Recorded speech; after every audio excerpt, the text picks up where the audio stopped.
This is the game where they're going to take it a little bit lighter. For now, though, it's the Pantheon, so it looks like it might just be full try-hard for the side of G2. A lot of 80 carries, limited, taken out of the pool, but interestingly, not the Misfortune. Instead, Varus Tahm Kench, a fast pickup for Excel. Yeah, a very safe lane, usually when it's played in the LEC. Obviously, globally, this lane can be played for dive potential, but just because of how aggro can be juggled with the Tahm Kench Grey health. But usually when you see Excel pick it up, and when you see it in European League of Legends, it's traditionally kind of like the defensive lane pushing. We can now play around side lanes. So you have good swing potential with Tahm Kench to quickly get out into the side lanes when the game is opened up. Hold on, I'm not done yet. Because they obviously do see a Pantheon. So you see Pantheon, it's going to be zipping and zooming all over to side lanes. Now you got Abyssal Voyage to follow it.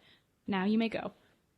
Bard is a... Oh, I'm so happy. It's hard for me to come in like that because I just wanted to come in swinging. But anyway, Mickey X has now picked Bard. I ask him every week to play this champion, and he's finally done it. And I can't say that he's done it for me, which makes me very excited. He makes me very excited because this champion is, one, very good against Tahm Kench. They try to eat somebody, boom, you throw down the ultimate. That's a 2-for-1 special. You'll love to see it. On top of that, it's now paired with a Nico. So while the Pantheon may have said serious G2, I'm seeing brewy G2. They're mixing up something fresh for us. They got some kind of cocktail going on that we love to see. And on the opposite side, they're not the only ones, Frost. Everyone's trying something special. This is not a gin and tonic sort of game. Everyone's getting crazy here. This is a Long Island iced tea of a cocktail draft on both sides. Oh, where is it going to go? Is it Casual's champion? Is it Expect's champion? Are we going to see it in the mid lane with Mickey? Who knows? This is... Ross, if that doctor's in the mid lane, I'll be back. Oh no. Oh no. Did he just shout into your mic? No, he lives with me. He shouted from his bedroom. Okay, that's wonderful. Well, we may see a brief presentation from Vedius on the strengths of Nocturne and why the champion's great, even if the players aren't, always. I wasn't upset seeing the Nocturne. I was upset knowing that I live with Vedius and that there was going to be no protection. That as soon as a Nocturne got locked in, I'd, like, hear the footsteps, like, as he'd sprint into the room. It's my time. Of his little feet running down like it's Christmas. It's Christmas. Nocturne's been picked. We can talk about some of these picks, though. Nico, I really like and am now going to promote, shamelessly, plug, the Freak Show. I think Freak does a really good job showing some of the number touch-ups, and it's kind of like picks to watch, except if Vedius had no hair and was strapped into his facial hair. And did math. And could do math and read. And Freak talked about Nico. Excellent series, recommend it. And Nico's been tuned up a little bit and finding her place, and I think she also works really well as a flex pick. Now, I still think it's going to be the AP Nico and not the AD Nico, although technically both of them did get buffed. True, and I think it's something that we've seen flexed around a lot on G2 historically, back when it was really oppressive, sort of back in the MSI days, before Nico and Rageblade got some serious nerfs on the W damage. Wonder was a master of the on-hit Nico, and as this draft starts to shape up, we have so far a lot of hard CC, a lot of chain CC setup, and for the enemy team that is, for the most part, pretty vulnerable outside of the Tahm Kench. I'm a bit concerned for XL. That Zoe might have a good time, might be able to snipe a few champions out, but if she missteps, she's instantly dead. Oh, I'm so excited to see a Ziggs. Yeah, Zoe, Nocturne, long range, yeah. But Ziggs, I think, has been a champion that hasn't appeared in the LEC and really should have. He's been appearing globally. Obviously, he's a flex pick in the bot lane as well as in the mid lane. I just think his ability to throw down towers, to infinitely wave clear, what he brings to team fights, like, I love Ziggs. I love Ziggs with Qiyana. Frost? Yeah. What am I looking at? did we... I'm sorry. People, they know, just to be clear for everyone at home, we didn't queue up for the Howling Abyss. This is not your dream ARAM comp. They picked these 5 champions. It's Nico, Pantheon, I'm gonna say Ziggs, Qiyana Bard. Qiyana Bard bot lane. Yeah, it's Qiyana Bard bot lane. That's what do you want to bet on? I live for Oh my god! Okay, now we got a mount fight, yes! Oh, this is a game of League of Legends. If you are... Tell your friends. You don't have to win this one, right? I don't care what happens. Tell your friends. Bring everybody here. This is a game you have to see. Come on, let Caps play Qiyana. Don't do him dirty like that, Perks. Oh, but imagine just the easy CC setup where you have a Ziggs knocking someone back and you get the free Bard Q, or vice versa. I think an advantage of having Ziggs bot lane versus Qiyana in terms of Jankos' pathing is Jankos actually likes to do the Wolf start, Leashless start on Pantheon, and then hand over blue buff, so I would have liked it still more to have Ziggs there so we could get the early 5-minute blue. Now he's gonna take the blue buff for himself. And now, I mean, the question for me immediately, Frostgurn, is like, how quickly does this game get out of hand? I mean, this game is already out of hand, and we're not even. No, the game. Yeah, the game is out of hand. How quickly do the champions leave their lanes to start killing each other? Because we have a draft where every single champion just about is set up to leave their lane and start killing people. Nocturne doesn't have a lane, but has a semi-global. Malphite just wants to TP and ult somebody. We got Pantheon with the semi-global. We got Ziggs with the semi-global. Nico, not so much. But Bard wants to roam all the time, makes everybody a roamer. This is a game that is not going to take place in the laning phase. I predict a 5-minute laning phase at max. After that, everyone's out of their lanes, fighting all the time. I mean, to be frank though, it has to be a little bit more than 5 minutes. I'm gonna say around 7 to 8 because Kadril really needs access to his ultimate.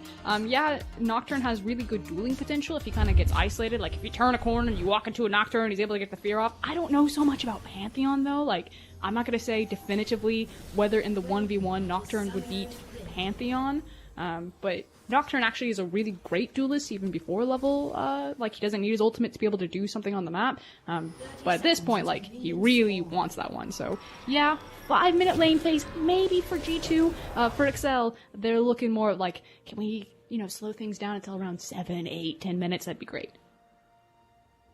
And then you just have to pray. Because if there's anything that we've learned about this Pantheon jungle from Jankos, it's that he gets started as quickly as humanly possible. I wish the match of the week would fall down here so I can see what the items are. You need to know more about the match of the week, okay? It was a great game, and we're never going to stop talking about it. Okay, so Jankos is obviously went for Talisman over Machete.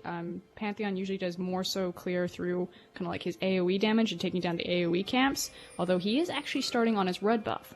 He's going to change up his pathing now. Jankos, Selfmade, and Kadril were kind of the three junglers, Jankos in particular did a lot, that were doing the wolf leashless start into Raptors into Krug camp, because it was about farming your tiny camps as quickly as possible, getting them to respawn, rather than doing your big camps, which take a lot more time investment, force your duo lane to leash for you as opposed to getting immediately onto the wave, but Jankos is like, today it's about me. Give me the red buff first, give me the leash, and is now doing a traditional jungle path. And look, you've got a Ziggs Bard bot lane. So it's not like they're not going to get priority in bot lane anyway. So good that they're willing to give that up. Red buff obviously going to offer a bit more extra sustain too, so flexibility in jungle pathing, always good to see. We have Omnistone for Mickey. He's honestly straight rolled the perfect keystone for level 1 in the form of Electrocute. So that's RNG, please. But otherwise, look forward to this potentially turning into Predator every time he leaves the lane. Very weird keystone. Don't think it's ever objectively right, but it does feel good. It's like the Russian roulette of keystones. It's like Unsealed Spellbook if you just really wanted to live that crazy life. Like, that's how I feel about Omnistone. We've seen it in LPL. It was played on Fiddle support by JDG, I believe, and I feel like it's just this... It's like a... Is there no necessary keystone for the champion that I'm playing? Might as well. And you just kind of roll with the dice. And it's so weird, because I've talked to Mickey extensively about this, and usually he's like, into melee matchups, you take Hail of Blades, because you can just slap, slap, slap really fast on a Tahm Kench. You can't really trade back, but I guess he's trying something spicy today. We're going to have to see what it does for him. Maybe he will just get those sweet Predator procs, but for now, honestly, this Varus is just smashing these trades, because Mickey has yet to hit a stun. They can't really do anything in this lane. He's already out of mana. He's going to need to leave to grab Chime shortly, and sadly that Aftershock is not going to be huge in the fights to come. And it wasn't going to be a 5-minute lane phase, it was going to be 3, but Jankos was sussed out by Mickey. We got Mickey and Mickey in the game. Ooh, be a tough one. Meanwhile, Expect is living his worst nightmare. They may not be on hit Nico, but since she gets to auto-attack for free against a melee champion, it might as well be. Yeah, it's not going to be fun times for Expect. Now, that said, again, at level 6 is where things will really start to open up. We'll see what Expect actually itemizes for. Just went back and he grabbed the Doran's Ring. Just holding on, I guess mana sustain. You just want to farm with Q. Body blocking with the clone. Not going to do a whole lot for Wonder, but he's happy to have that lane control. Can just back for free now. Won't really have to burn TP at this stage. And while Mickey is trading back, he's burning through his mana incredibly quickly. So if Perks can just sustain up a bit, he should be fine. But instead, he's just going to take an early back here to get a bit more itemization. And it's fine because at this point, Mickey can't push the wave as quickly as he would like to, as multiple teleports have now been used across the board. It's something to always watch with Excel. I'm actually surprised that they only have 2 TPs. They're usually the type of team that come with like 6 TPs. But I guess with the Business Voyage, that one will count. you know, it works. You take what you can get. And It's just the fact that they're a slower moving team. I talked about earlier yesterday that they kind of have like very limited formations, if you want to think about it that way, comparatively to teams like G2 and Fnatic, who are much more fluid and flexible about how kind of they attack the map and what lanes that they play through. The example would be that like Torre never leaves Patrick's side. Of course, obviously this game on a Tahm Kench, like that's kind of his responsibility, but it almost doesn't really matter what champion Torre is on. Whereas if you look at a team like G2 or Fnatic, Mickey and Hilly are almost never with Caps and Reckless. Reckless and Hilly in particular will constantly always separate, and that means that you're in a situation where you're seeing Hilly team up with Whippo or with Nemesis or with Selfmade, and you don't just see that fluidity and that flexibility with Excel. You very rarely will see Torre just teaming up with Cadril or just teaming up with Expect. Yeah, and in the same way that you talk about the Tahm Kench being indicative of the fact that Torre wants to stay around Patrick, the Bard is pretty much the biggest indicator that Mickey has no desire to lane with Caps, that he's going to be the man to roam. Now, for now, he is staying in lane, he's holding as we do see Ziggs back, but looks like Expect might be in trouble here. Without level 6, he's very easy to dive, not going to do a whole lot of damage. The follow-up CC is there from Perks. First Blood, easy pickup for G2. Yanko's just going to walk that one off with the Aegis Assault. Yeah, and it was just textbook and very clean. Obviously, you want to make sure that Pantheon is leading the charge right there, making sure that he's grabbing the aggro so he can very easily deal with it as well. Caps is going to get the Caretaker Shrine there. Patrick just trying to free fire a bit more damage, but Caps did just TP back into lane. Now, Perks is actually going to be the one who's caught out. Oh, there's nothing he can do. He gets a little sleepy. He gets taken out. Mickey and Cadril with a bit of revenge. Really well done. You could tell that Perks knew that Mickey was hunting for him, which is why he took such a weird path back into the lane phase. I'd love to see the replay to see what happened on the mini-map there, but, you know, for Perks to go over or to go around the blue buff there and Mickey to be in that rush, like, Perks knew that Mickey was going to be hunting for him, but good heads-up play from the duo of Excel. They've shown a bit more flexibility in adapting into this one. Torre, though, out of mana. Patrick Cadril actually controlling the lane very well. They just want to give sight. If Cadril can just instantly kill someone with his ultimate, that's really what he wants, which is why Jankos is sitting on the control ward here. He expects the Nocturne to be hunting for this ult. They're using Caps as bait. Sidestep. Oh no! No, there's no way he gets out of this with the flash over the wall. He's just gonna give it away. The Ziggs! Cadril still has the flash, but it's perfect because he makes it out to safety anyway. And now it's Patrick in trouble. Torre's getting taken out. Cadril wants to do something here, but Mickey's actually the one who's gets traded 1-for-1. Mickey, what were you doing? Now Perks is on the hunt though.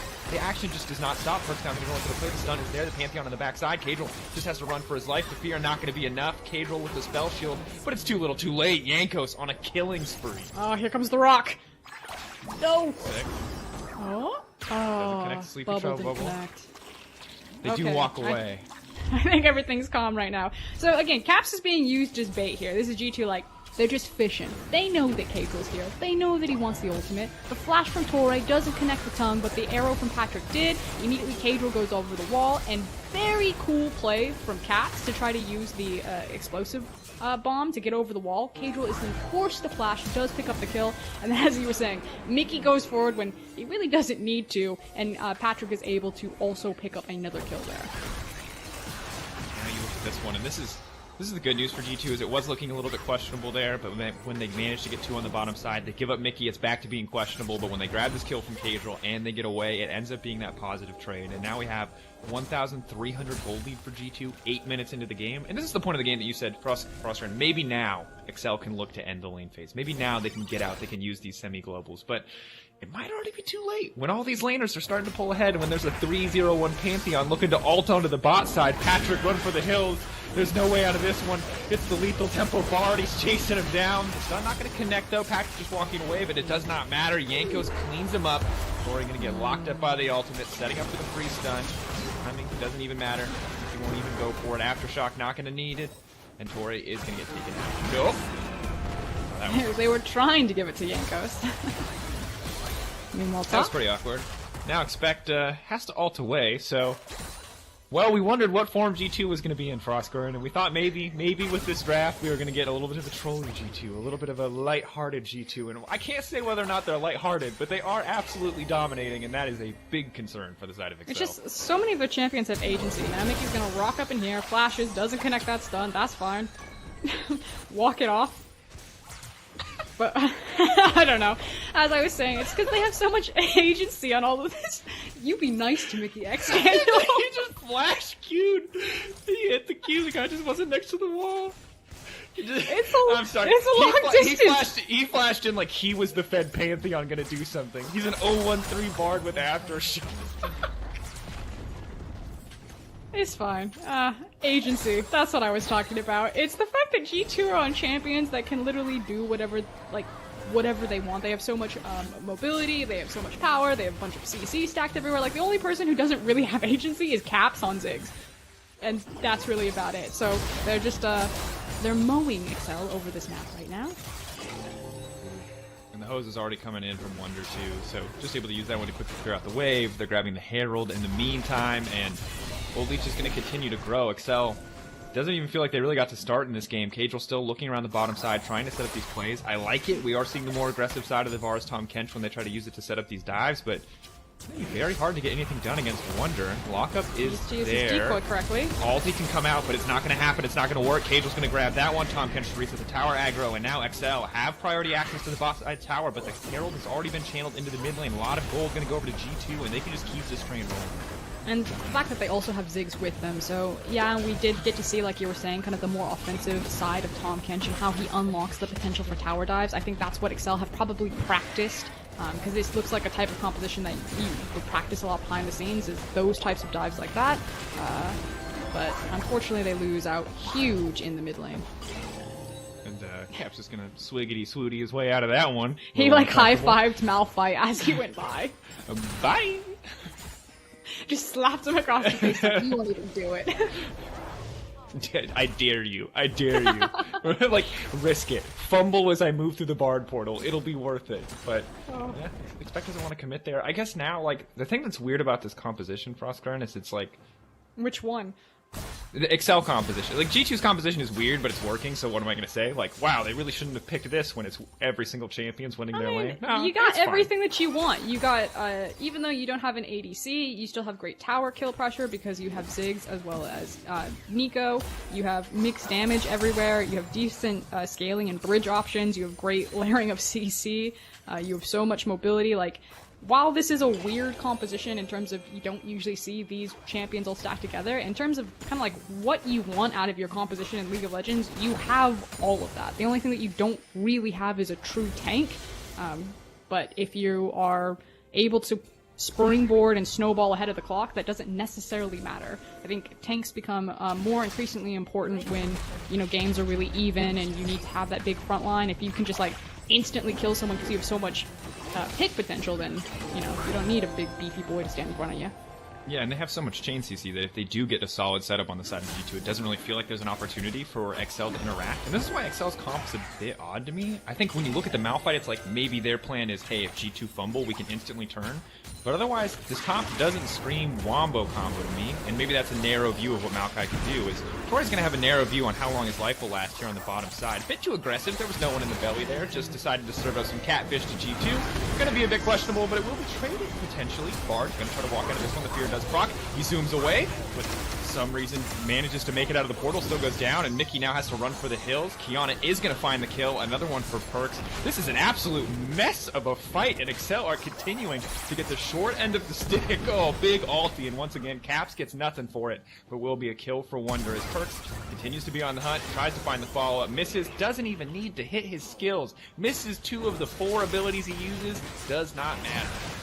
And this is kind of what most games have been looking like if you've been watching G2 recently, and why I still feel that they're such a cut above everyone else. When you have such talented individual players and you can draft compositions that are just kind of stacked with mobility, that team fights, they have changed the landscape. I'll hold it though, because here comes the TP. I think it's Expect. He does have ultimate. Second TP going as well. Wonder's trying to make his way out of this one. That's going to be the twofer. The follow-up is there. Wonder has to run, but there's nothing left. Excel. It may cost them 2 teleports. It may cost them all the ultimates they can imagine, but they do get some vengeance onto G2. And that's gonna feel nice, but kind of like back to the point, it's the fact that G2 are so talented individually that they just split up fights. You don't get to 5v5 G2, and even if you did 5v5 them, you probably still don't want to do that either, but they'll like 2v2, they'll 3v3, they'll 1v1 you, and it's like, everything is in chaos and everything is scattered, and they will test you individually on your decision making and your mechanics, and you will slowly fail. Like, the levees will all break, and that's what happened in this team fight. It's like, the first one broke, the water rushed in, suddenly like Excel are ripped from the inside out, and everyone's just like, every man for themselves. Expect dies in this fight, not using his ultimate. And that's kind of been the story of every team that's run into G2 recently with these very high mobility, skirmish-oriented competitions. And here's the thing. I just hold that thought. Yanks is now getting engaged on this. Bad game for replays. Bardol's going to come down, going to deny anyone from getting saved by the Tom Kent. Here comes a big fat Nico wall, and that's going to be more than enough to take Malphite. I'll goodbye to expect. Mickey happy to grab that one. Torre just honestly next on the menu. We may be looking at a 20-minute game because I don't see any hope left for Excel in this one. Cadril with the snipe from the darkness. But now Perks is coming in on the backside. Nocturnal's going to be used, but he just gets punted right back into that tower, and one shot. Cap's finally going to grab a kill of his own, and while Mickey has to run away, the flash done from Pantheon will attempt to seal the deal, but it is not going to be enough. Mickey, with another flash. What I wanted to say about that last fight was it's like there's so many small instances where G2 outplay, and it's just little things that add up. We saw like the Bard ult coming through to interrupt two people when the Nocturne wanted to come down, but I guess we'll look at this play one more time. Yeah, so Yanko starts up this fight. He is incredibly fed and very powerful, so he has full confidence to do that. Then the rest of G2 file in via behind from Bard. Yeah. I mean, it's... But here's where you gotta watch Cadril. Surprise! Hashtag work. Type it in all chat, run. Type it in all chat and run. I hope we at least get to see Mickey X's flash at the end of this as he tries to catch Mickey on the back of the Zoe R. Oh, come on! It's like that Blitzcrank game. Was it at Worlds or MSI? I can't remember, where he missed every Blitzcrank. I'm sorry, Mickey. He had a good game. He's had some good ults. There's just also been some tragic moments as well. Speaking of tragic moment, this is a tragic moment for Excel. It's literally a not like this type of game. You know, if you wanted to fall down, if you wanted to face G2, you wanted it to be kind of like blow for blow, hanging in there, kind of reorganize the game. But if Origin are kind of like what was the analogy that Trevor and Vetti's were using, the businessman, like everything needs to be coordinated and organized. To me, Excel are a very similar oriented team, and they're going against the team who just like ramrod their day with like one-on-ones and different meetings and like crazy stuff, and Excel just can't catch their breath. Look, it's Office Space versus Mad Max. You know, like I think we know who wins in a fist fight, right? Like when it comes down to it, is it the guy like spray painting his own face and shouting for glory, or is it the guy sitting there like, ah? They beat the crap out of that copy machine though. They did. Good on Excel, man. That was a wonder in that last team fight. When Cadril came out of the bush and just like killed the Nico, he's like, and screw you, fax machine! It's really awkward if no one's seen that movie. Yeah, people are going to be really confused as to why you're talking about office supplies. But look, we're just we're working from home. Like, we really miss our copier. Let's just explain it that way. Just hope that our audience has seen the relevant movie. I think I missed the age demographic. I need to go back to TikToks. Yeah. Oh no! Oh! Patrick. Here comes Nocturne right to the backside. There, but the exhaust is there too, and that's going to be very not effective. Cap sends himself right back in the face of Tom Kent. It might not be intentional, but it also doesn't matter. G2 is so ludicrously far ahead that they can do anything they want, and right now what they want to do is Pantheon alt right into Patrick's face. Instead, he's going to have to settle for Torre, and Wonder will grab Patrick instead. That's an absolute shellacking, and there's just nothing left for Excel. And he has the Rift Herald. Okay, that's going to be at least the top in him. Are they going to try to get Dancing Rift Herald? Dancing Rift Herald? They don't have the health. I don't think. Yeah, it will. It'll. Poor Rift Herald will kill it. They can't. No, it's fine. Fake Wonder. I mean, I guess. Okay, Silver Lining. I can reach for this. Reach. Because the top inhib is down, that now means that there will consistently be a farm lane for Excel. Additionally, if Excel don't make playoffs, they'll have a lot more free time. That's Silver Lining. That was also a low blow, so we take another look at this team fight. This is it, Frosco. You don't come back from this. The fact that Patrick took so much damage just from basically the long reach of caps there on Ziggs. He's kind of like a Kog'Maw in this composition. You know, he's just like a little Gatling gun.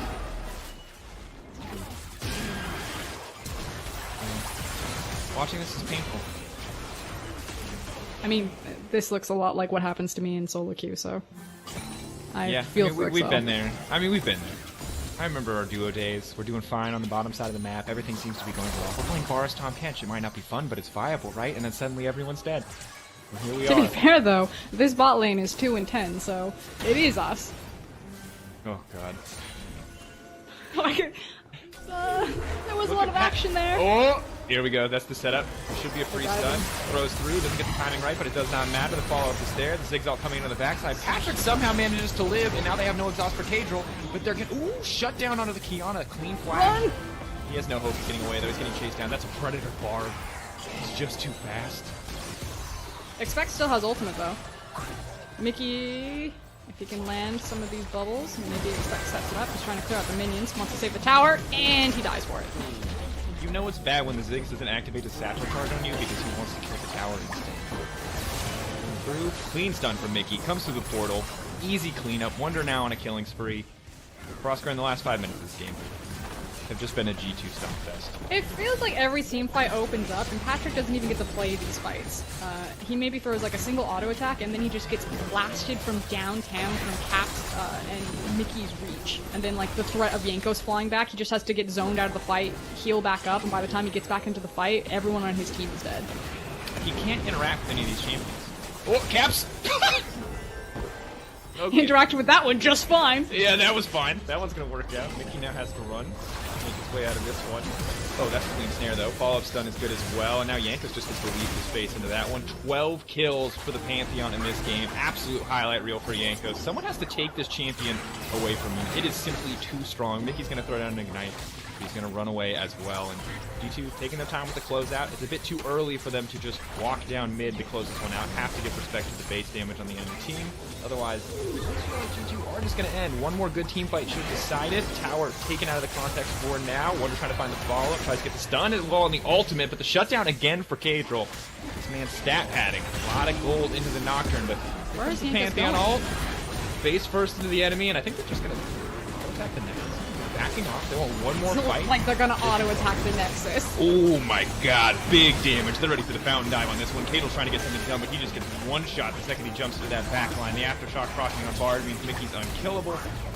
Now Tom Kench is trying to make his way out to safety, but he will get interrupted. And G2 gonna take the game. And I gotta say, terrible way for Excel's split to end. Sorry to see them drop out of playoffs contention, but when you get far enough down that you rely on beating G2 to make it into playoffs, things are not good. And it was, again, a game that you didn't want to see it end like that. You wanted to see like a close, back and forth game, you know, Excel showcasing on some of like their signature champions, and it just felt like everything fell apart so quickly, and then it just turned into a bunch of skirmishes back to back to back, and things progressively got worse for Excel. I can't even think of, you know, any time I saw Expect ultimate. Like, outside of that single teleport down there, they never really got to use some of these big setup tools that they had on their comp, like having a Malphite ult. Well, I think ultimately, when we look at it, it's just, there's just not, like, the second that Excel are in that position that you're talking about, where they have to make decisions on the fly, you talked about them a lot as like a set play sort of team.